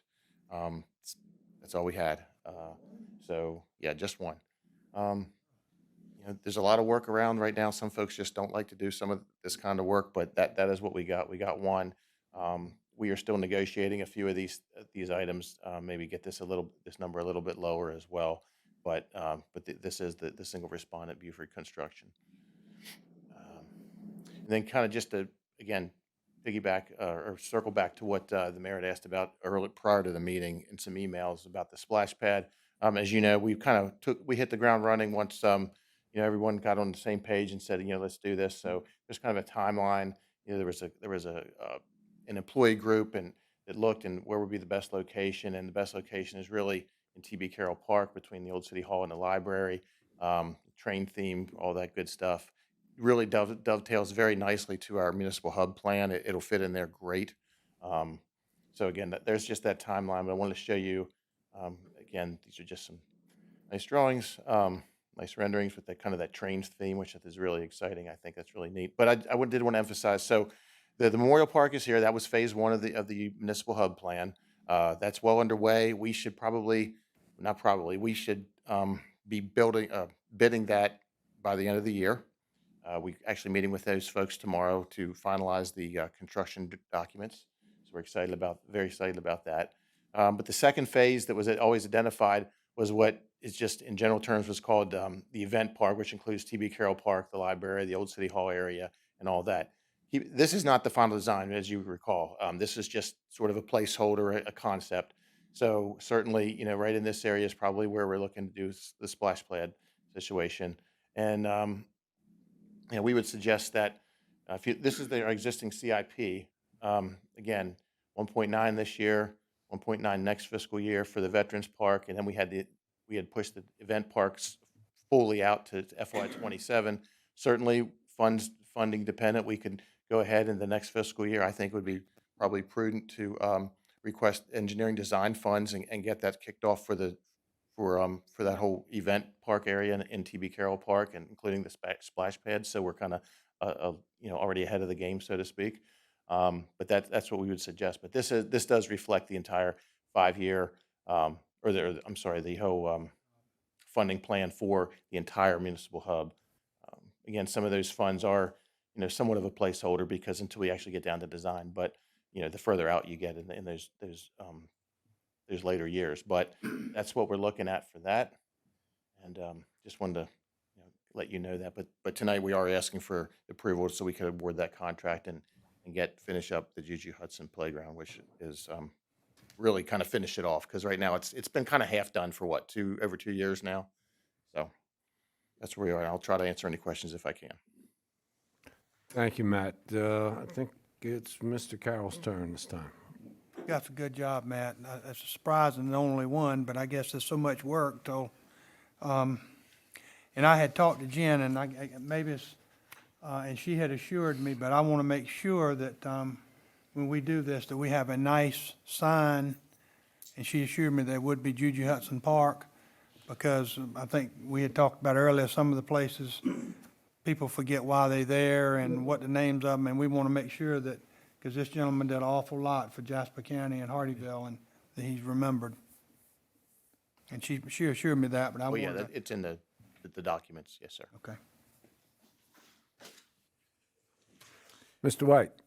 Matt, one of the slides you had 1226, and then the use it or lose it. And one of the things I'm curious about is good plan, lots of things, but also getting people to bid because of a lot of circumstances, a lot of work out there. Concerns you might have, capacity that we have internally to be able to keep managing these things. Just thinking out loud, at sort of 30,000 feet, anything that comes to mind for you? No, I mean, thankfully, we do, CIP manager does now have a part-time help, so that's been a real blessing to help with some of these city projects. I don't foresee that being an issue. Again, we have a contractor who can, do it and is ready and willing as soon as the contract's awarded to get started. So, that's not an issue. But again, the key is just that these funds have to be contracted. It's not just the city council saying we're going to spend them. We have to actually ink the contract and, truly, designate those funds. And Matt, You're optimistic about that? Well, yeah. yes, Good. Matt, if I could just piggyback on that real quick. Normally, just having one bidder would be cause for concern because you want to have some selection and some choice. I can tell you, I've previously worked with Buford Construction. I know them to be a very good and qualified firm, so I'm not worried about them being overextended or getting over their skis. And given that their proposal is within the project budget and the timeline that's under, we are confident that we can move forward with this. My key question is availability of resources to get. I know we can manage and we've got the funds. That's a critical thing. Yes. I mean, as far as, Sneaks up on you as real far as quick. materials, are you talking? No, just people that are going to do the work like. Yeah, I mean, I don't think they would have bid it if they weren't confident that they could. No, I'm as talking Mr. Gruber. beyond there, you're going to need other bids too, aren't you, and stuff down the road? Other resources, or is that it? Oh, I mean, with other phases, but Yeah. but those projects won't be tied to this particular funding source got that you. has that kind of timeline on it. Thank you, Matt. Mrs. Guzman? I heard what Josh just said about that he's worked with them before. Are we gonna work in a contingency plan in here because they're only one bidder? Something goes south somewhere, what's our option?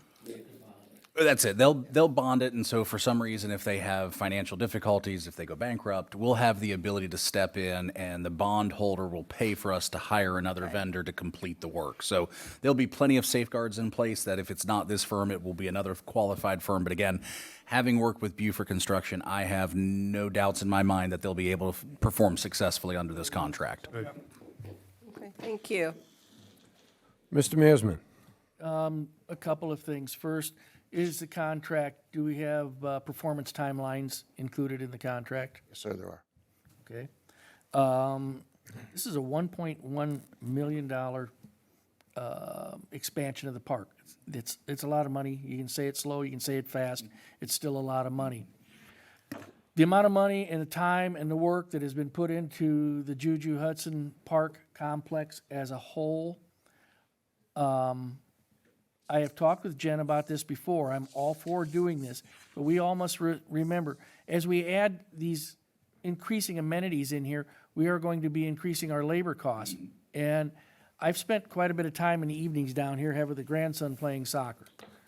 And I've told Jen this, when we start doing all of this work that we have planned down here, we are going to have to increase a security of some kind. We are going to have these same labor increases with the Veterans Park and with the splash pad. So let's all be conscious of when she comes with these increases for staffing, this is what we are doing. But I think it's a great addition. I think it needs to be done. We have an excellent location to do it. And this is something that the city of Hardeeville can be very proud of. And that's it. Thank you. I have a couple of questions. First of all, and this just came to me as you were showing this, we're putting restrooms in that pavilion. it's, what happens to the existing restrooms? They're still there. I mean, So we're going to put restrooms 100 feet apart from each other?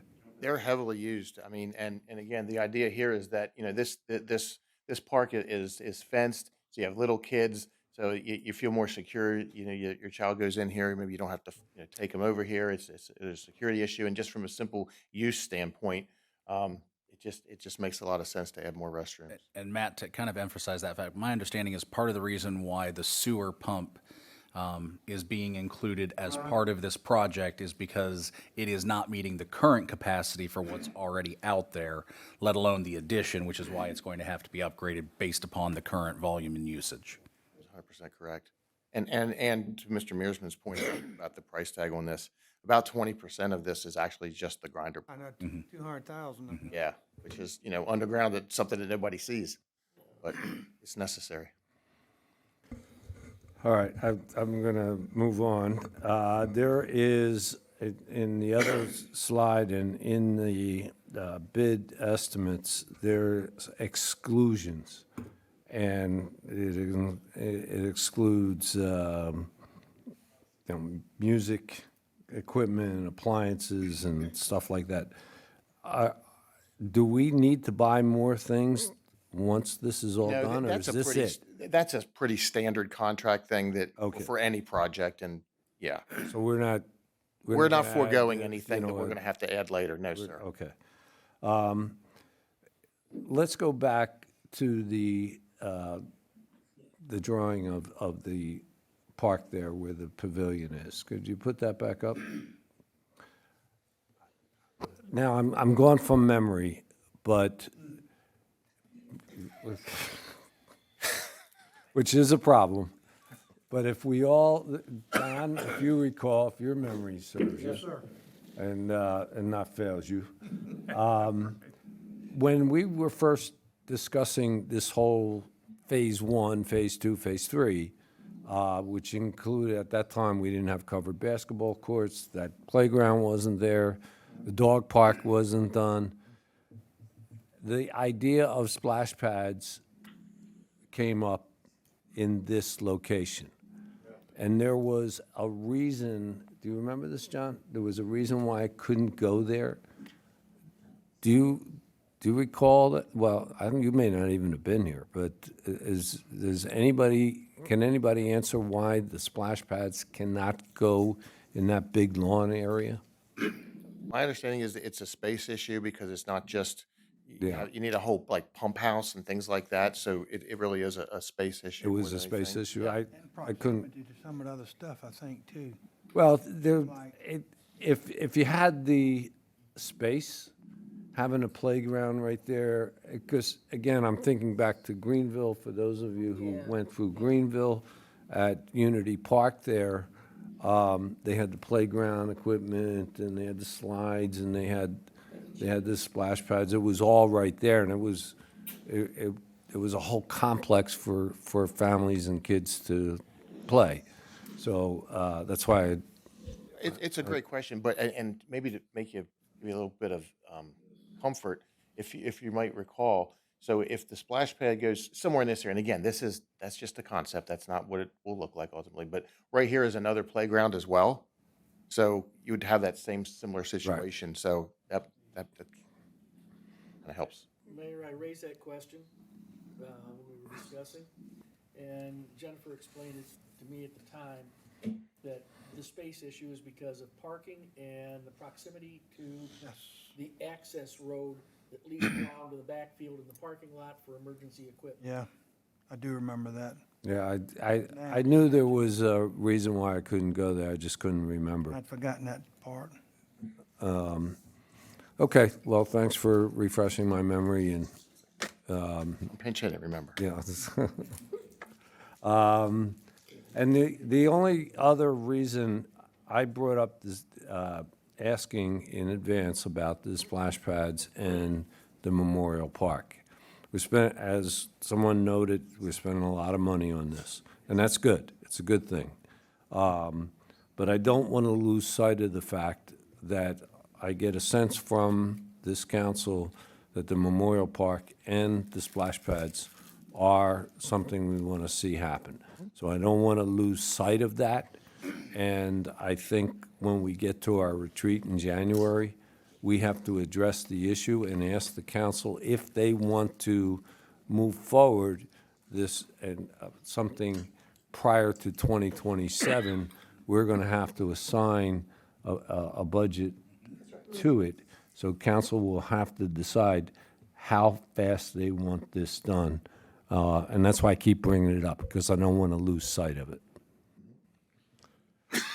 And I went to, I think I sent pictures to council today. I don't know if you saw it. It was this afternoon. I went this morning, not good pictures because it was raining, but I was in the area and I took pictures of Bluffton's. I think they did a nice job. I think we can really do something special even more. The tie into the train is a good idea. And, you know, I think it's something that the community would look forward to. Okay. All right, that's all the questions I have. At this point now, we open it up to the public. Does anyone from the public have any comments or questions? All right, seeing none, I'd like a motion to approve, disapprove, or make any changes to Resolution 2024-11-7F. Mr. Mayor, I make a motion that we approve Resolution 2024-11-7F. We have a motion. Do we have a second? Second. We have a motion. We have a second. Any further comments or questions by council or the public? Seeing none, I'll call for a voice vote on this. All in favor, please say aye. Aye. Okay, we have already done G, so we are going right to Mr. Gruber's first manager's report. Thank you, Mayor. And I know the hour is getting late, so I will be quick, but I want to say thank you to everyone on staff, thank you to everyone on council, and thank you to everyone within the public. It's been an incredible week so far. I've received an incredibly warm welcome here by everybody that I've spoken to, and I am so pleased to be here. So thank you to everyone for making this an easy transition for me. Just a couple items I want to cover tonight. First, the city celebrated Halloween in style on October 31st with a well-attended trunk or treat. I'm hearing terms like record attendance, never seen before, and things like that. So kudos to the PRT team for setting up such a great event and helping to facilitate a wonderful community amenity like that. I also want to address Public Works has been out this week working earlier on Main Street and getting down towards Pine Arbor, primarily with dealing with stormwater runoff and drainage given today. I think you're seeing those systems tested again. But they've been out working diligently this week, knowing where some of those problem spots are, and are going to continue to work until we can hopefully get a final resolution to those issues. And then lastly, I want to recognize our distinguished police chief, Sam Woodward. Earlier this week, he went up to Columbia to receive the award. I believe he is the second graduate in the state of MASC's Risk Management Institute. And so kudos to you, sir, for blazing a path and setting an example for others to follow. All right. Cap and gown time. About the roof? Yes. So we are going to be working on the roof replacement, power washing of City Hall. We are going to be timing that to make sure that it doesn't interfere with any city council meetings. I think they're going to kick off on that on the 11th. Is that correct? Should take a couple of days. Should be pretty quick for them, but it'll be something that we're going to get done before beginning to put up all the Christmas decorations for this season. Great. Anything else, Mr. Gruber? No, sir. Thank you very much. Okay. Last time we went alphabetically, so I'm going to go to reverse alphabetically and start with Mr. White. In terms of what we've been up to. In terms of whatever you want to talk about. Whatever terms you want. I have spent a lot of time in the communities over the last couple of weeks getting feedback on the state of things. John and I often went together, and it was very helpful. And John and I were fortunate enough to get an opportunity to continue. I want to compliment Landon. He was running a great and gotten to know him, and he's a good man. And so other than that, I'm pleased, Josh, that you're here, and I think it's going to be a nice year for us. And so those have been my focal areas, and nothing more to add. Okay, next is Mr. Mearsman. First, I'd like to start off with Monday. The HLM Veterans Organization, we have a salute to veterans in Latitude Margaritaville. Beginning at 9:30, the council and the public that are here, you're all invited, and staff from Hardeeville. Trunk or treat, great success. More kids than I've ever seen in one spot. Well behaved. I mean, it was a great event. I'm glad we were doing that. Yes, and I'm looking at the chief over there too. He didn't have a costume on. No. Okay. I would like to congratulate Josh. Welcome aboard. I'm looking forward to working with you. Congratulations, Mayor Williams, Councilman Carroll, Councilman White, on your wins. I look forward to working with you the next couple of years. Landon, thank you for taking this on to run. It's a big step. It's great to see the public that wants to get involved. It's very easy to sit back and throw stones, but get up here and be the piece of glass sometimes. But thank you again for taking that on. With that, that's all I have. Thank you. Mrs. Guzman. Okay, so congratulations again to our famous three up here, the mayor and Mr. White and Mr. Carroll. Become the Three Musketeers. Yes. I could suggest something else, but I'm not Or going to say it. famous or infamous? That's up for debate. I look forward to continuing to work with you gentlemen. Josh, welcome aboard. I look forward to a great relationship with you to move this city forward. Mr. Pape, you did run a good campaign. Like Steve said, it's very easy to throw stones, but like he said, it's hard to beat the sheet of glass. Don't give up. I'm sure you learned a lot in this cycle. It's very hard. So good luck. So on the 26th of October, I attended a Charleston-style tea party that you all were invited to by Mrs. DeCourcy at the Old House Plantation. It was fascinating to listen to Miss Peggy Pickett, who is a living history interpreter who recounted the life of Dorothy Sinclair Richardson, who was married. She was married to a legislator and who was also an American Revolutionary soldier, Richard Richardson. All this took place just steps away from the resting place of Thomas Haywood, Jr., who was a signer of the Declaration of Independence. Sitting there, and it was a very well attended tea, and the speakers were fantastic. To me, it brought home, as an immigrant to this country, it brought home how important it is to preserve American history. Mr. Mayor, I know that's one of your loves, American, especially civil history, Civil War history. I think we as a city must support the preservation of our history and the promotion of cultural tourism in the area, and I know that's one of your desires. She's not here today, but a huge thank you to Mrs. DeCourcy for her tireless work to preserve our history and all the volunteers who worked to put this well-attended event together. So on that note, I'll bow out. Okay, nice bow.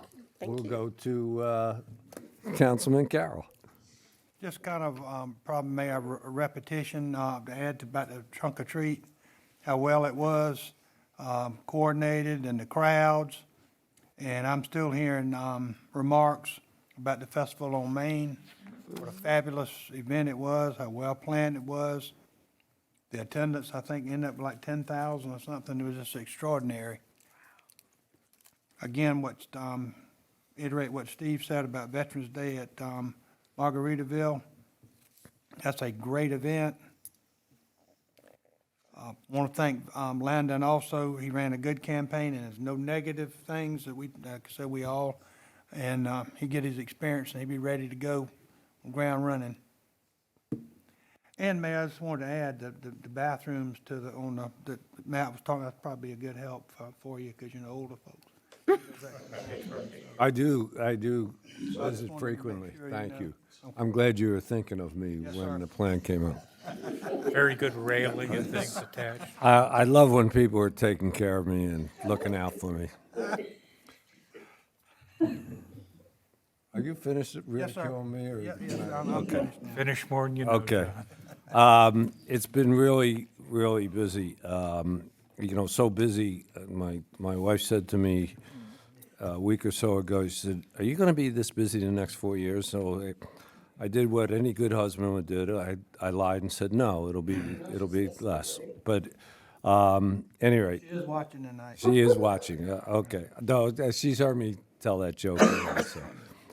First of all, welcome, Josh. And we're looking forward to a very successful tenure. Tomorrow morning, just to remind the council, we have invited the business community to come and have breakfast and meet you. I think we're going to have about 60 or so tomorrow. So council, I hope to see everybody there. That starts at 8:30. 8:30. Congratulations to all the winners throughout the county. I did send a note separately to Landon thanking him for his willingness to serve. So we'll let that go between us. It was really busy the last couple of weeks. On the 18th, I was at the dedication of the Dolores Young Highway, which Highway 315 will now be called, from Agape down to Highway 17. That was really a great honor for her and well-deserved. That same evening, a number of us went to the Bluffton Self-Help event. Also, they raised, what was it, Steve, $350,000? It was amazing what people were spending there. The following day, on the 19th, the dedication of Harvey Place happened, and that was really special for me because Habitat for Humanity, Farino, and the city all combined to make that happen. And those 10 families that are going to be closing, actually, I had to go to the bank as secretary for Habitat and sign the document so those mortgages could be completed.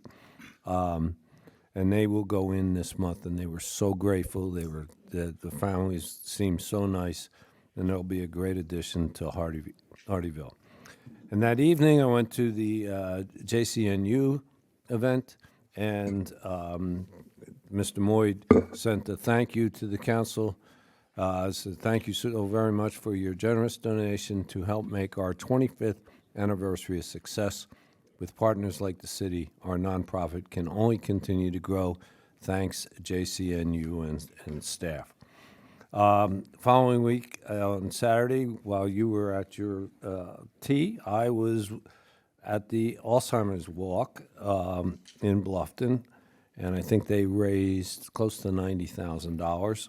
And Team Hardeeville, I think we raised about $700.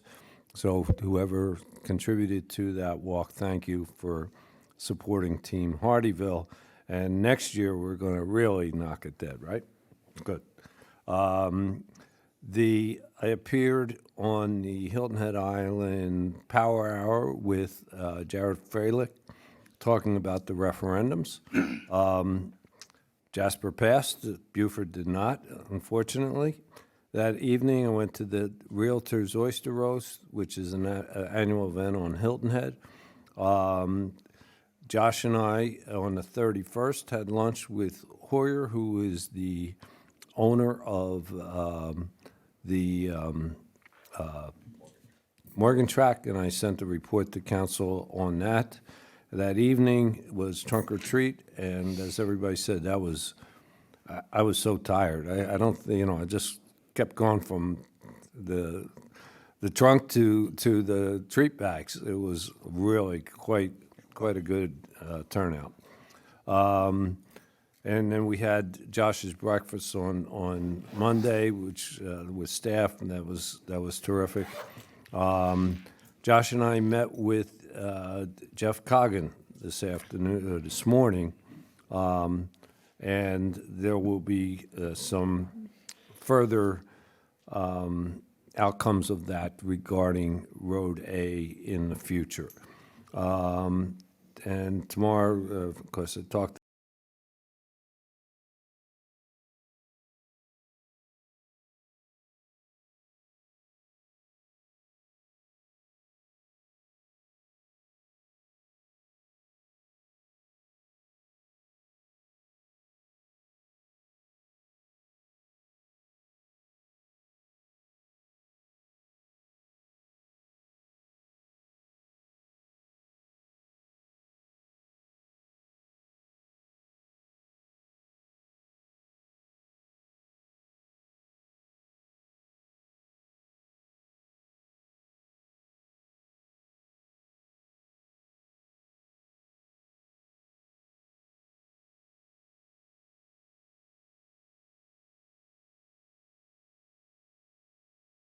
charter schools or grammar schools, but to universities. We have USCB, we have TCL, so please think about that. Should we have development fees for schools? Yes, sir. Okay? And that's all I have for this evening. With that, I will call for a motion to. Can I add one little thing? No, I gave you a chance. Okay, all right, this time, all right. I didn't comment on the Alzheimer's walk. I could have said. Yeah, I know, thank you. Did you forget about the Alzheimer's one? He probably did, but Oh, that was good. I like that one. I just wanted to add, and I forgot, for once, and now Harry remembered, when he mentioned Harvey Place, what a great event that was. Those, townhouses seemed like they were so well built, and I was real impressed. And we just want to remember one thing, that where the name came from. The Harvey family, most people know them from Hargray, and they've done an awful lot for the citizens of Hardeeville and Jasper County and Beaufort County.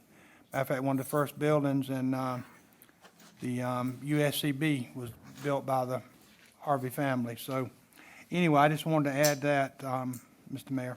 Thank you for doing that. I forgot, I should have mentioned that myself, but thanks, John. Yes, sir. Man, that Alzheimer's is really kicking in. It's going towards the- Oh, boy, I'm not going to hear the end of that.